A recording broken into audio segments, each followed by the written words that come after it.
Hi, good morning and welcome to Boom It's on the Blockchain. We've found Garrett, everybody. We've found him. He's been disappeared. He's left the world for 3 years. He's back. Tell us what you've been up to, Garrett.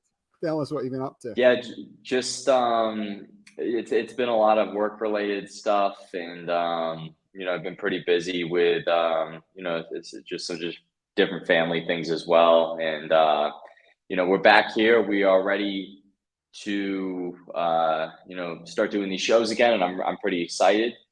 There's a lot of great content as of the past 72 hours to speak about, and also, we're hot off the heels of COP27, so really excited to be back online with you. Yeah, perfect. So there we go. COP27, future of green cryptocurrencies.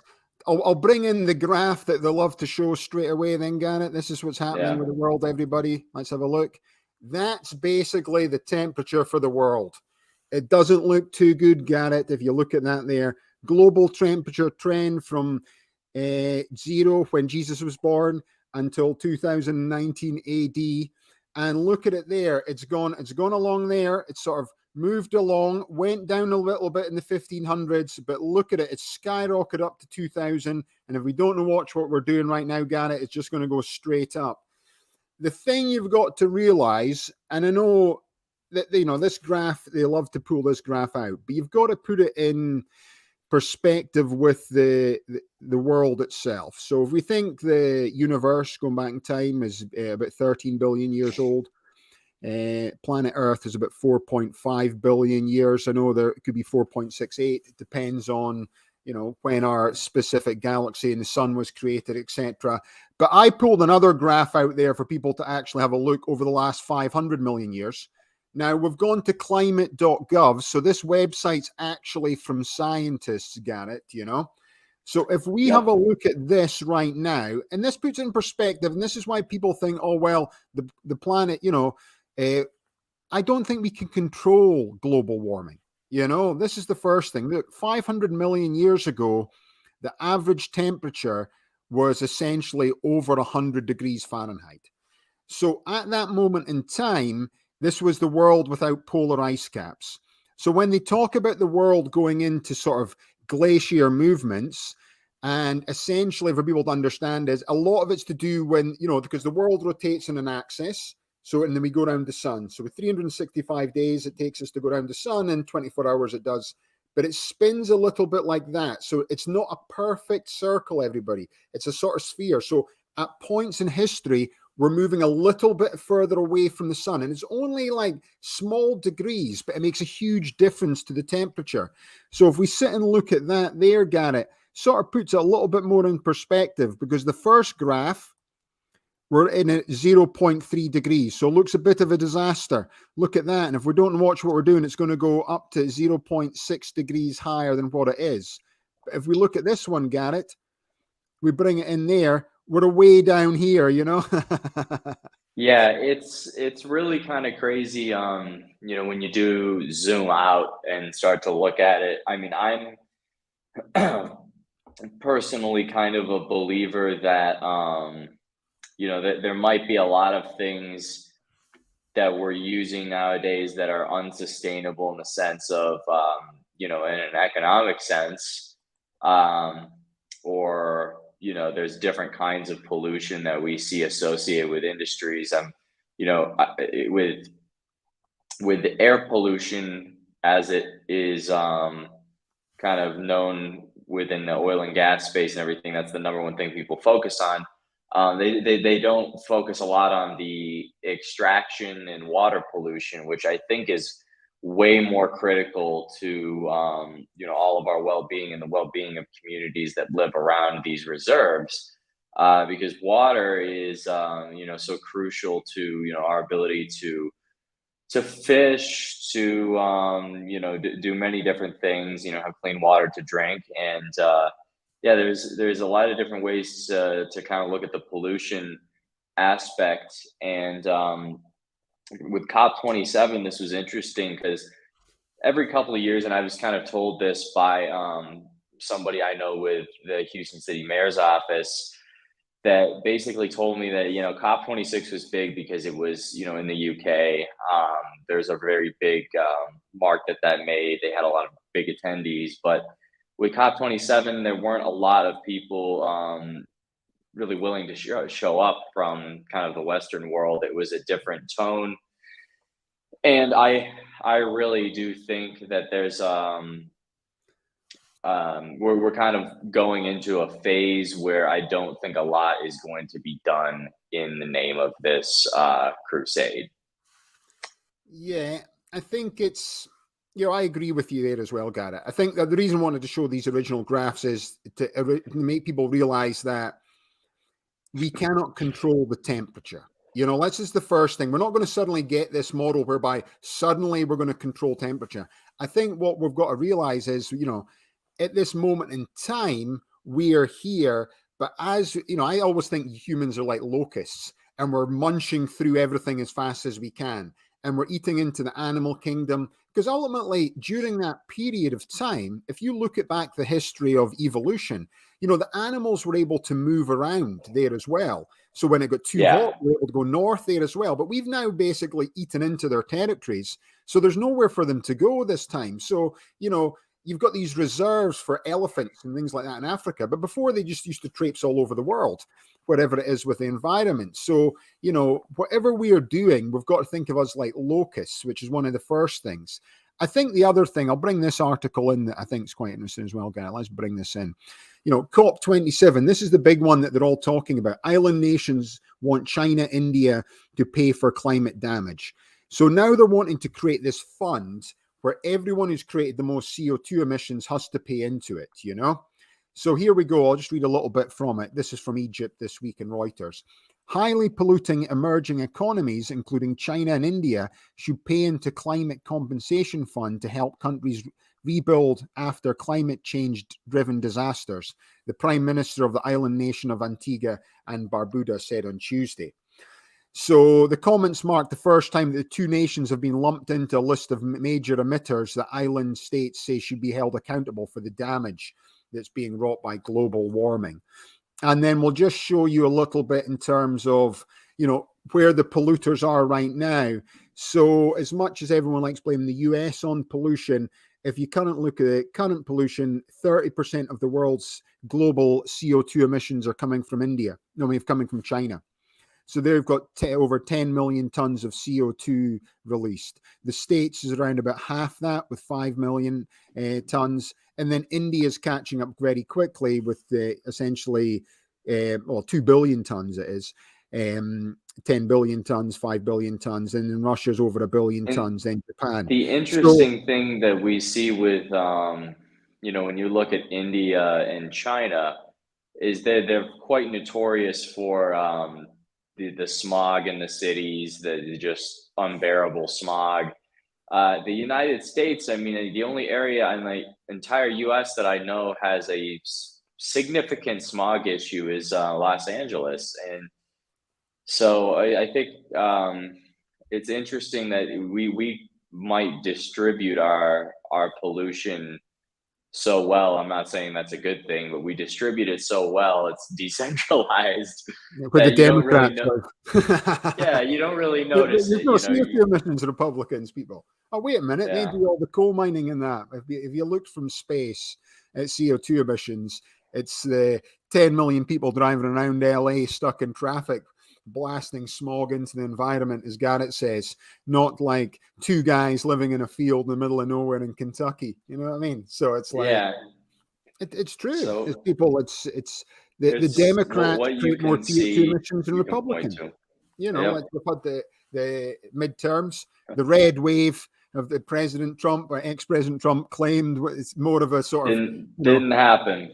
I'm waiting on him to come out of the shadows. I hope he comes out of the shadows. I'm not a big fan, but so it's the orange makeup and the hairdo and stuff that's not quite working the way it used to. It's because he stopped winning. Back in 2016, he always said, you know, we've won now, we'll win, and we'll always keep winning. But now he's on a bit of a losing streak. He lost the midterm in Congress when he was in, lost the election. It's going to be very, very difficult for him to turn this around. And, you know, the only thing that I think, you know, when I look at things, you know, you look at the markets at large, I'm just kind of just dipping over to the S&P 500. And this is in the wake of some layoffs and whatnot. You know, it's up a couple percent. You know, we're in the green today. Things look better. And the thing is Trump would need to bring the Republicans back into power. He would need to be coming out and have the ability to point at a terrible economy or point at our direct involvement in, you know, the war in Ukraine or something like that, which I do think both of those things will eventually get weaponized potentially before the end of the year. You know, and that's on the, you know, most economists kind of agreeing with that. But as things look right now, I mean, we're in a reasonably recovering economy. The CPI came out today at 7.7% annual inflation for the, you know, average of this month. The I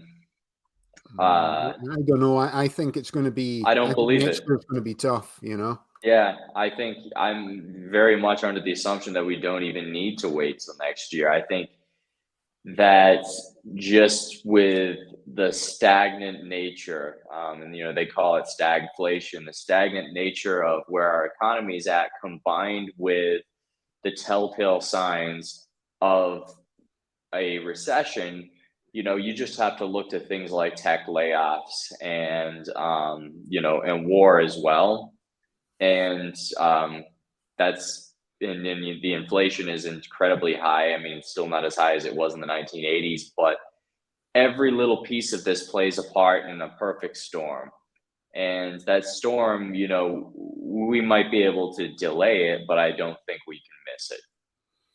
Yeah, and I think a lot that we're speaking about the, you know, the strategic petroleum reserves in the US right now have never been lower. And then ultimately, has Biden been releasing loads of the strategic petroleum reserves recently to keep the, you know, the cost of fuel down in the pumps until after the midterms? So we'll find out beginning of next year what's actually going to be happening with this. But the problem is that, you know, as you know, as inflation's increasing and the cost of borrowing goes up, so when the Fed puts interest rates up, suddenly we're borrowing less money. And as the economy essentially starts to slow, then the price of gas comes down less anyway, because less of it, we're using less of it. So we're shipping less goods, we're buying less goods. As you said, there's more layoffs, there's less people driving, and all these things. And it doesn't take much, you know, an economy shrinking by 0.1%, 0.2%. People think, well, that doesn't sound too bad. But if you think of opportunity, if the economy's not growing, then you're going to have less opportunity this quarter compared to last quarter. It's as simple as that. Yeah, it's a perception thing too.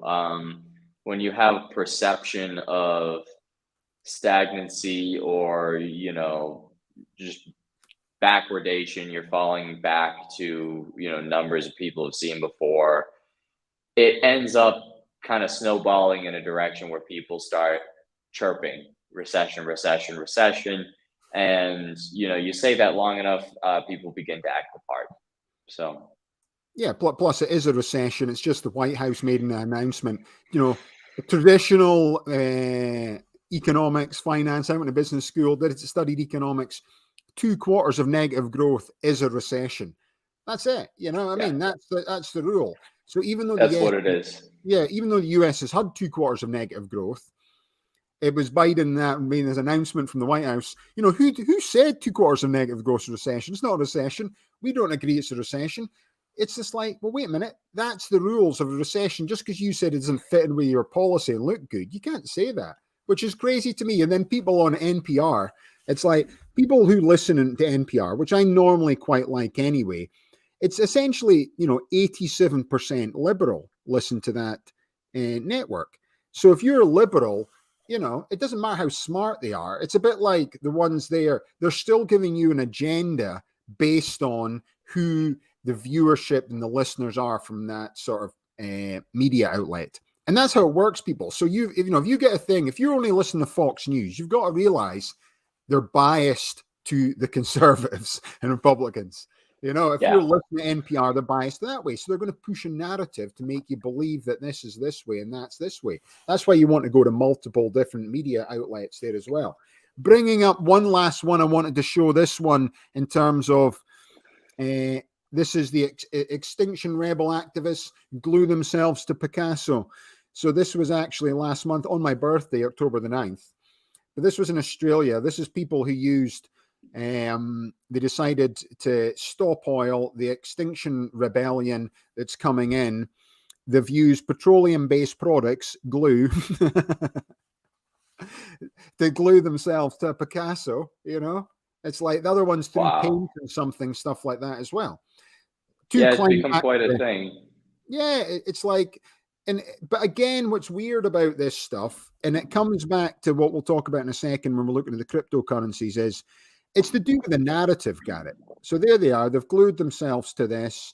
It's actually glass. They haven't ruined the Picasso, everybody, you know. So anyway, it won't be there. But they've used petroleum-based products to come there because, you know, if anyone wants to understand how glue works, just it's an adhesive. And in that adhesive, there is petroleum-based product. So you've actually used oil to glue yourself to the Picasso.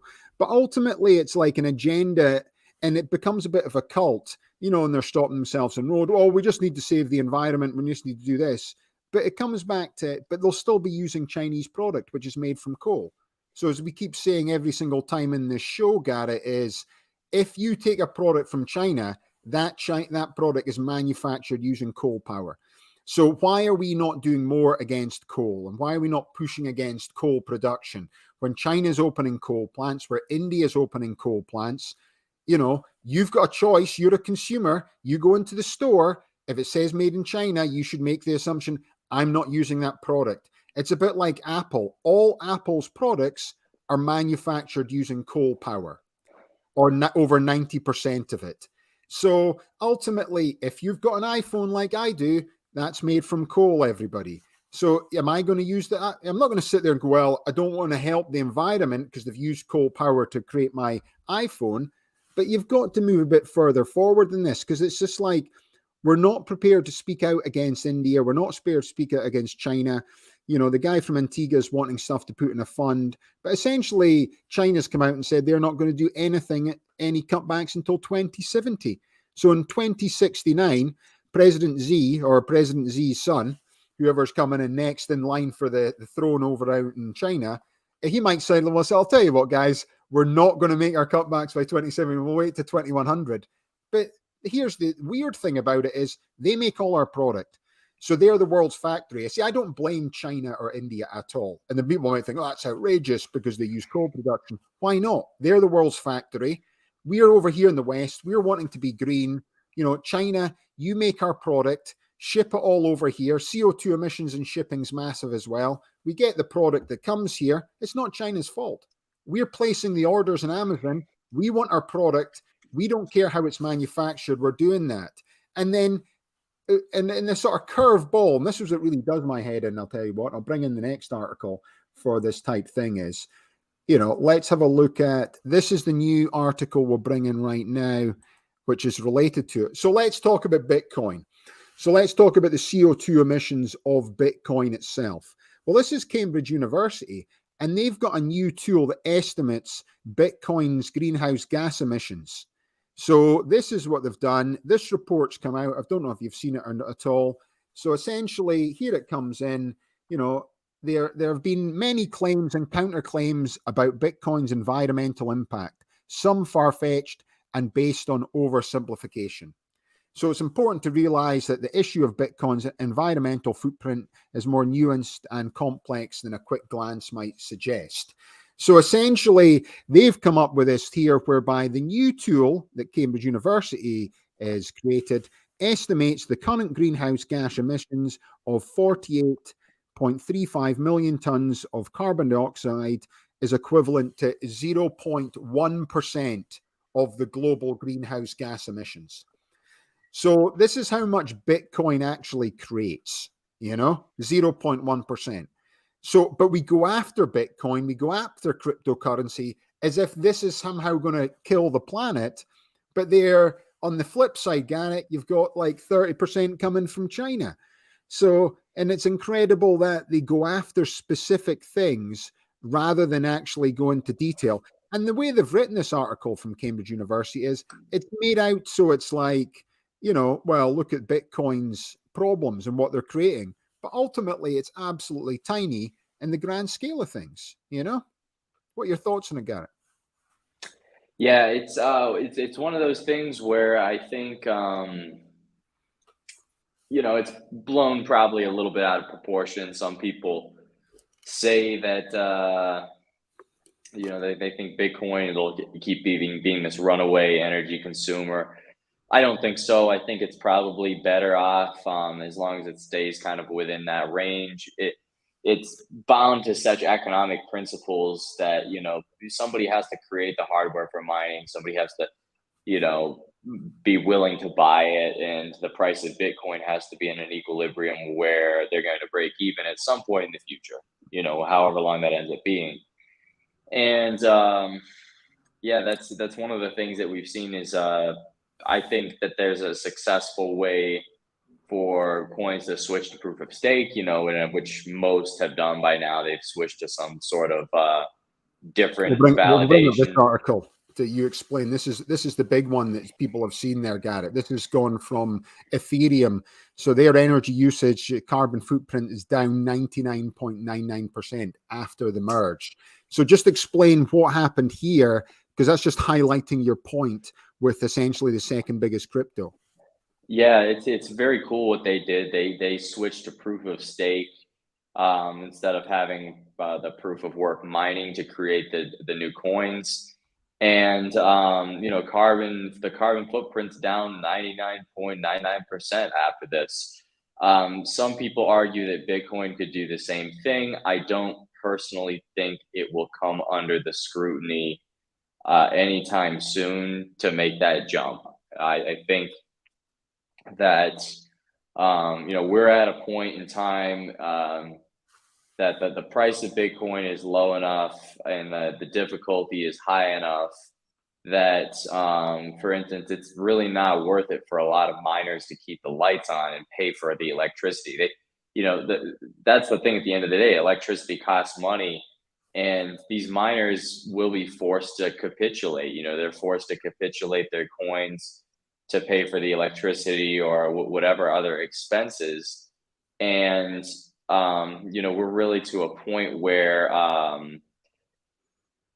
it's arguable that, that natural cycle of like, hey, it's just not economically worth it to mine. That comes into play and kind of balances things out. And it's like, well, we really will never be above 0.01% of the world energy consumption just due to, the basics of economics. It's like very basic guns and butter economics where we won't end up needing, or people won't end up wanting to spend to, operate these miners or buy new computers or, contribute to the e-waste. I would almost say that the e-waste piece of it is more detrimental to the environment than like saying, okay, it came from coal energy or, the flare gas or whatever. It's all very crazy, but I don't envision that it's as big as a problem as people think it is. Yeah, and I think that the bit in the article I wanted to just focus on is the report commissioned from the Crypto Carbon Rating Institute. So there's an institute out there that tracks all this stuff by Ethereum, and it's run by Consensus for Ethereum, claims that Ethereum now uses approximately 99.99% less energy than before the merge was completed. It also suggests that the blockchain's carbon footprint has dropped by just over 99.99% as well. So, yeah, obviously Consensus is running this thing, but it puts it in perspective. And it's also, that previous article that we brought up, Garrett, they were looking at Bitcoin. So University of Cambridge says, well, Bitcoin, because we were claiming it created the same amount of CO2 emissions as Argentina for a while. And now they're coming out and saying, well, in actual fact, we've worked it out, and that was a bit overblown. That's what the article says. So go to Cambridge University, and it's more like the CO2 emissions of Nepal.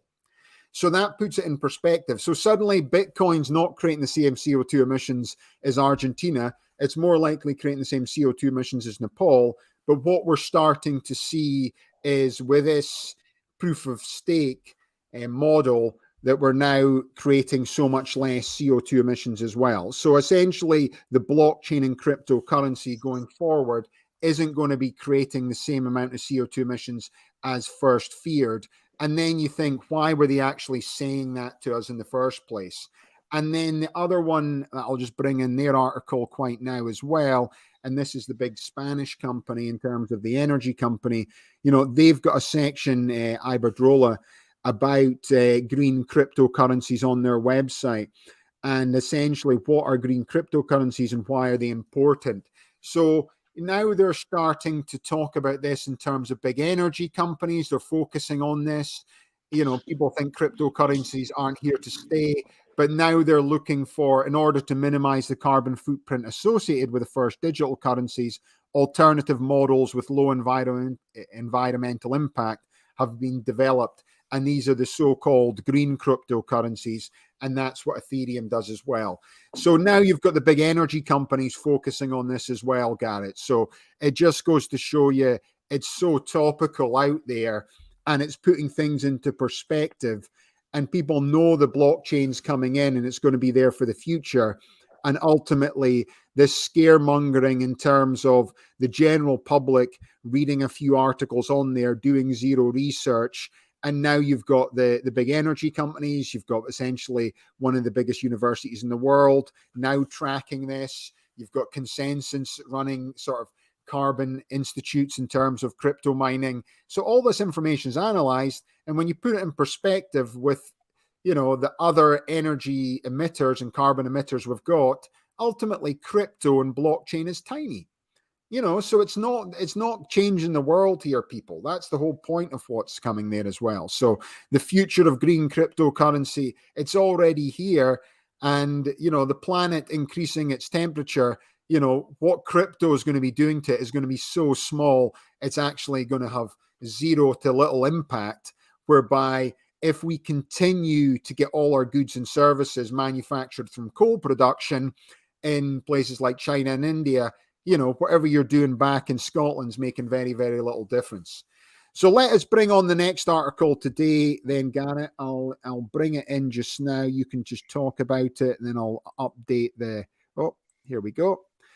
Right, here, CNBC, it's the big one. Binance backs out of FTX rescue, leaving the crypto exchange on the brink of collapse. This was updated 5 hours ago. So give us a bit more of that. This is a developing situation. The FTXs would try to have you believe that it's over. They would try to have you believe that it's all over and everybody's fine.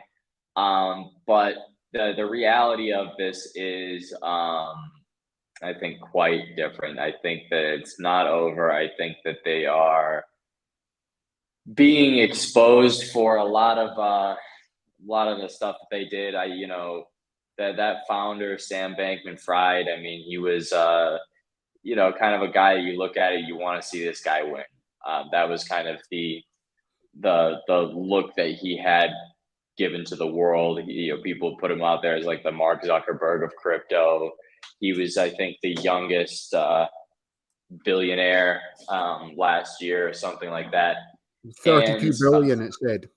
That was valuation. At the start of the year, it was valued at 32 billion. Two days ago, it was 16 billion. Now it's all wiped out. It's all gone.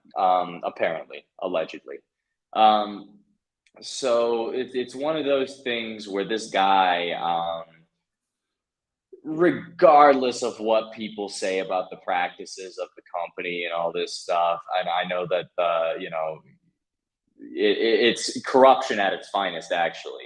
Let's just break it down as an example of corruption. People in the United States they have this belief that, if somebody's saying the government here is corrupt, that, they can't be. That's other countries. That's other countries that are corrupt, and they do that. That's Saudi Arabia. That's China and Russia. There's no way we could be corrupt. That's tinfoil hat. Well, this is a prime example of corruption to the very top. Sam Bankman-Fried was one of the top donors to the Democratic Party, and both this last midterm election and the presidential election of 2020. He was a top donor right after Michael Bloomberg for Joseph R. Biden's election to president. And then over the past 2 years, he has been a welcome face in Congress, where the SEC has gone after, other examples and other things that they call, whatever they want to call and slap whatever label they want to slap on it. They'll go after that stuff. But it's interesting if you look at, Gary Gensler, who is once an MIT professor. He was once an MIT professor, and Sam Bankman-Fried, who was once an MIT student. And the fact that, Mr. Gensler seemed to have the time to take meetings with this guy. Why was he doing these meetings with this guy when, I don't get it. Why is he protecting us from Ripple or protecting us from all this other stuff? When this is an example, if I had to teach an MIT class on government corruption, I would point exactly to these two gentlemen and what they did. And that's illegal by the book. What they did, what Gary Gensler chose to do by taking those meetings with Sam Bankman-Fried, that is illegal and that is corruption and it's wrong. And the fact that they just let that happen, I'm not saying that I welcome any of this regulation. They're going to use this as the scapegoat. I guarantee it.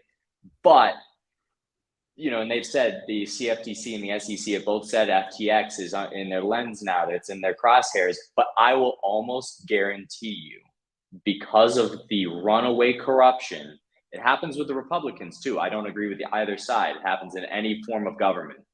Because of the runaway corruption, just like Do Kwon, with Terra Luna earlier in the year, nothing will happen to this guy. Absolutely nothing will happen to him. Even if the whole exchange implodes, his fortune is gone.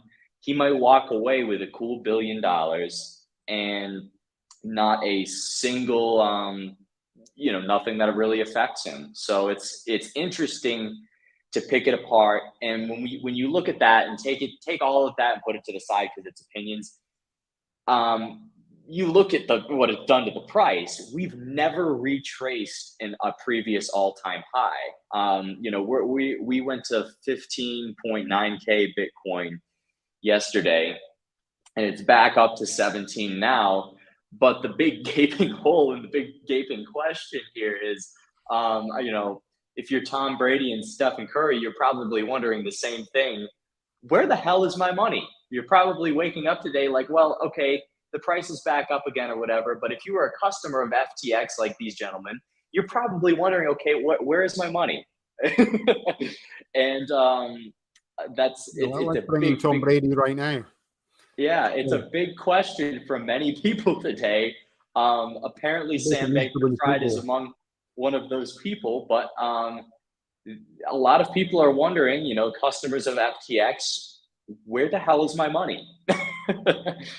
And they're saying that, FTX International was the one having these problems. FTX US, we were fully compliant and they have all the reserves to back everything dollar for dollar. Sam has since deleted some of the tweets claiming that everything was backed dollar for dollar, 1-to-1. And it's very, very interesting just to see this unfold. And it's interesting also to see the role that CZ of Binance played in this, because what ignited all of this was the fact that CZ held a very substantial portion of the FTT token. And he said one day, he's like, well, I've just decided to sell. And he started selling. and he sold. It decimated the price. It's not quite all the way to being a Luna, where it's gone to complete absolute zero. I think it currently sits at like $3 or something, down from like $25. And it's one of those things where at the end of the day, FTX,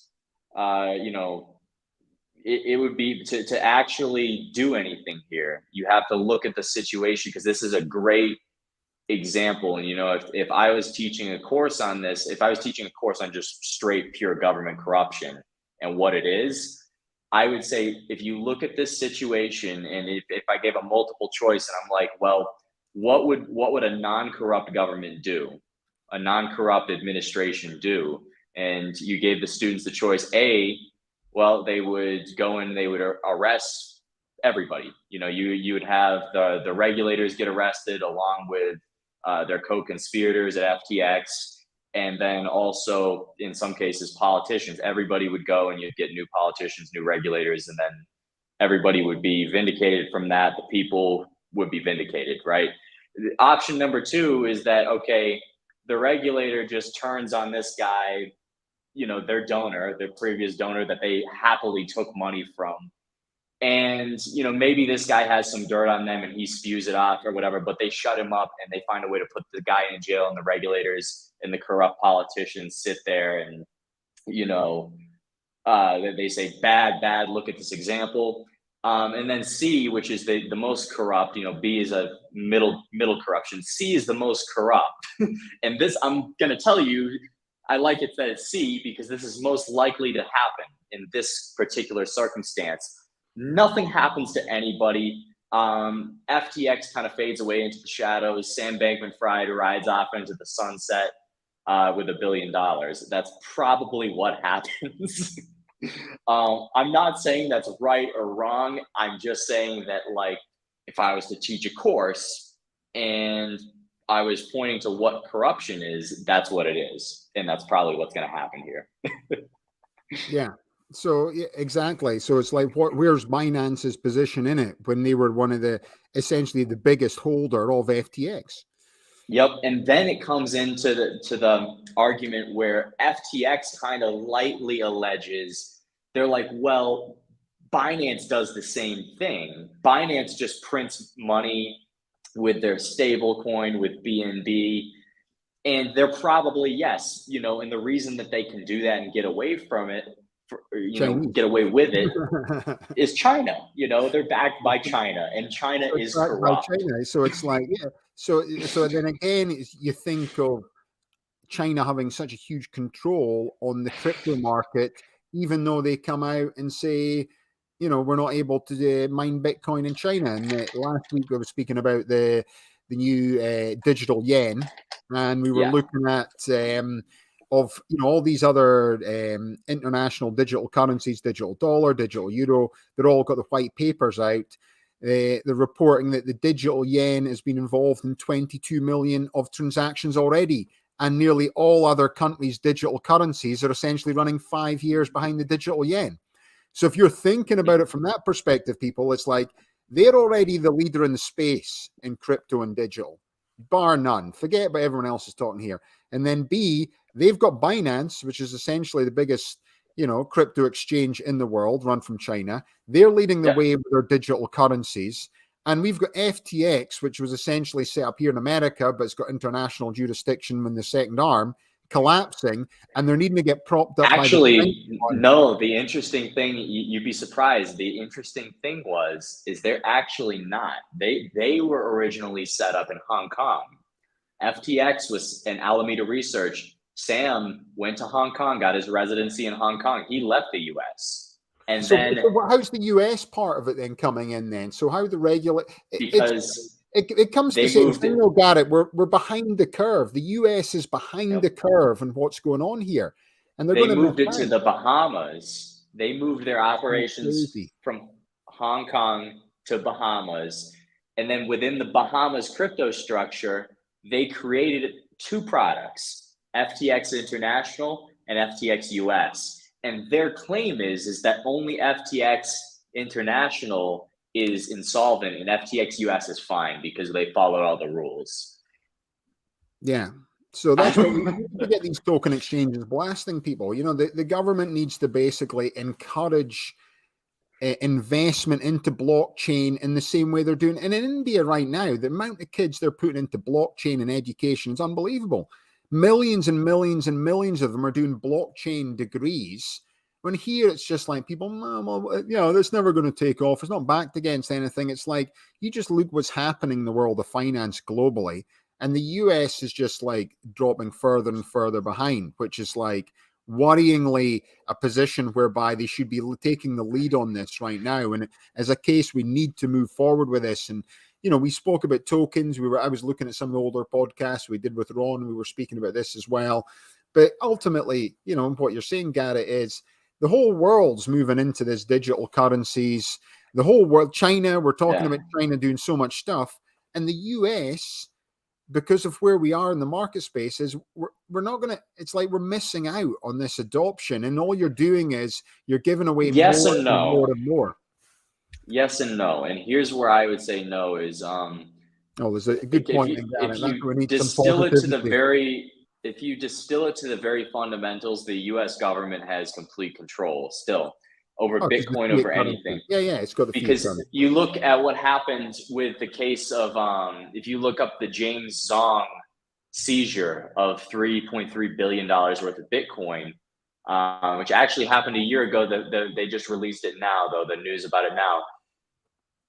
Bitcoin's completely traceable. They found, you know, the $3 billion in a little circuit board in a popcorn tin in this guy's closet in Georgia. The US government, you know, they created SHA-256 encryption, you know, after 9/11. They weren't in the business of creating privacy tech after 9/11. They have a backdoor. They have full control. It's, you know, they just have full control. And then the number two thing is that all the stable coins are denominated in the US dollar. Every single stable coin is denominated in the US dollar. So we have a different kind of control over the ecosystem that stems from but they're losing control, though. It's like by being slow to adopt, you're still going to be in control because it was the premier currency, Garrett, you know. But if you're thinking the world supply of dollars, and it was like 2010, 71% of essentially the reserve currency across the world was US dollar. Now it's down at 59%. So it's small. It's the control is still going to be control, but it's like losing. And then again, you know, I'm always on about security tokens and what securitizing these guys are doing out in the market space. But people have to look at that realistically and like put more investment into this thing and more investment into blockchain and digitization in the US to keep up with what China and other countries are doing, because ultimately there'll still always be a place, but you don't want to fall further and further behind. And I think that's what's happening out there, because we're too afraid. Oh, well, I'm afraid the government's going to be tracking what I'm doing. The government's tracking what you're doing anyway. Garrett's just advised you a backdoor in it. Just because you're putting in a secret chat in WhatsApp, are you going to trust Mark Zuckerberg? There's like selling that stuff, mate. That's the thing that a lot of crypto guys and a lot of people, just computer people, make the mistake of thinking. They're like, they think the government is in some way not the hand that feeds here, that they made a technology that's not going to serve their interests. And that's a completely false notion of security. Every piece of technology you use, you know, has these back doors built in. If you use this thing called the finger and press a button, they know. Very true. It's just there as well. So we don't want to get too deep into that, but let's bring in like chewing the cud right now. We'll bring it up here as well. Now you're back. The Spare Prince, Harry, is back. Let's bring him back in here, everybody. So there he is. It's actually called Spare, you know, a bit of a weird title for anybody. You know how much his book's going to be going for? $50, his book.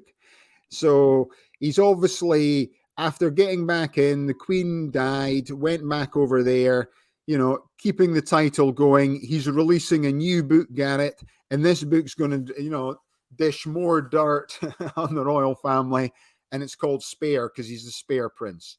So ultimately, I don't know whether that's the reason why he wants to be called the Spare Prince, but ultimately, the way it works is, there's the king, Prince Charles. He has sons, and now they've changed the daughters. Whoever's firstborn, okay, they now take the throne. So he was second in line for the throne when there was Wills, but now Wills has had a few kids, so now he's moved further down. So he's now fifth or sixth in line for the throne.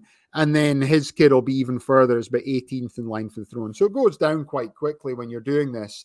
And obviously needs a little bit more cash. So he's released this new book that he's going to dish the dirt on everyone. Netflix is basically, he's into them for 100 million. It's like signing over your a deal with the devil when you go with those guys. You know what I mean?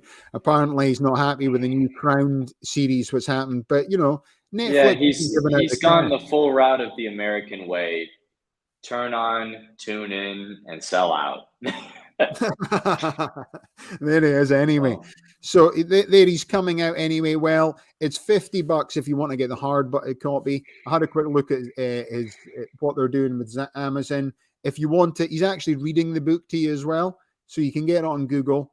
You can get it like the audio book in Google, $17.99. Oh, look, that's $25. It's the audio CDs, $50. So if you want the one that's read by Prince Harry, it's $50. If you want to read it yourself, it's $25. Unbelievable, isn't it? Well, so that's just bringing in there as well. So good to see Prince Harry keeping things real anyway for us. There it is, chewing the cud. Just when the world's going into recession, don't worry. Prince Harry's feeling it tough in the old coffers.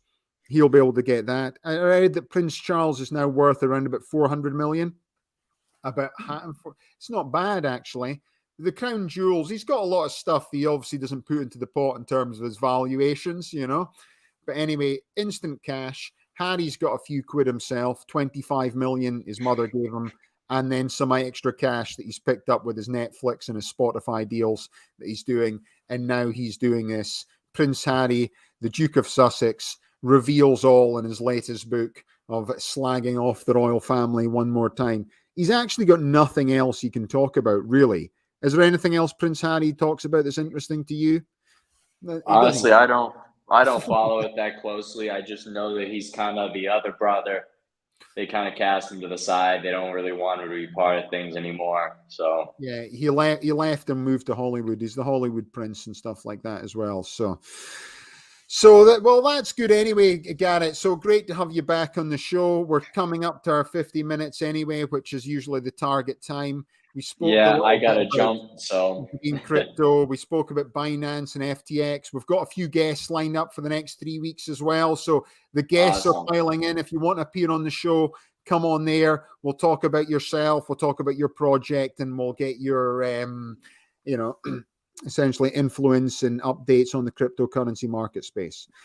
Thank you, Garrett, once again. Enjoy life down in Mexico off grid. I'm here stuck in California. It's a little bit sunnier today. It's been raining the last few days. You've been watching Boom It's on the Blockchain. Thanks again, Garrett. Thanks to everyone out there. Have a nice day. Bye-bye.